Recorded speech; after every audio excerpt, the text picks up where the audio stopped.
B news dot P के लिए कराची से मैं हूं वकास खान। इस वक्त मैं मौजूद हूं एमटी खान रोड पर।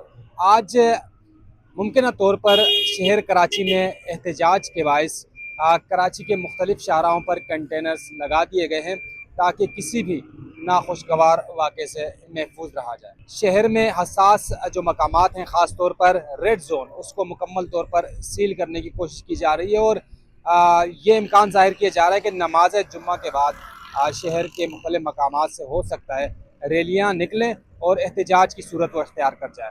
यही वजह है कि अमरीकी कौंसलेट जो हैं एमटी खान रोड पर, इस रोड को मुकम्मल तौर पर सील किया गया है।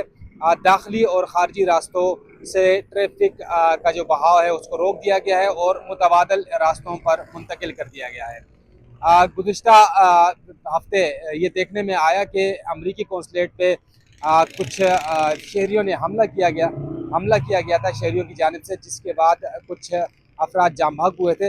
यही वजह है कि इस बार सिक्योरिटी हुक्काम की जानिब से सड़कों को सील किया जा रहा है ताकि लोगों को जो रेड जोन है और हसास मकामात तक जो उनकी रसाई है उसको रोका जा सके। कुछ मकामात पर सड़कों को बंद कर दिया गया है। कुछ मकामात ऐसे हैं जहाँ पर कंटेनर्स एहतियातन रखे गए हैं ताकि अवामी दबाव के बायस फिर में फैसला किया जाए कि सड़क बंद करना है या नहीं। लेकिन एमटी खान रोड को मुकम्मल तौर पर बंद किया जा चुका है ताकि अमरीकी कौंसलेट को महफूज किया जा सके। इस तरह वज़ीर आला हाउस जाने वाले रास्ते, जो एमटी खान रोड से रास्ता जा रहा है वज़ीर आला हाउस, उसको भी बंद कर दिया गया है।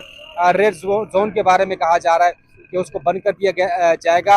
मुतबादिल रास्ते ट्रैफिक पुलिस की जानिब से दे दिए गए हैं ताकि ट्रैफिक का बहाव जो है वो जारी रखा जा सके। और इस वक्त शहरी अस खुद कुछ लोग पटरियों का रास्ता अपनाते हुए अपने जो मुतल्लिका मकामात तक जाने की कोशिश कर रहे हैं, लेकिन ताहाल शहर की सूरत हाल जो है वो कंट्रोल में है और उम्मीद ये जाहिर की जा रही है कि आज का एहतजाज जो है पुरअमन रहेगा और जो हसास मकामात हैं उन तक जो है रसाई नहीं दी जाएगी और ख़ास तौर पर सिक्योरिटी हुकाम को वहाँ पर कड़ी निगरानी की हिदायत जारी कर दी गई।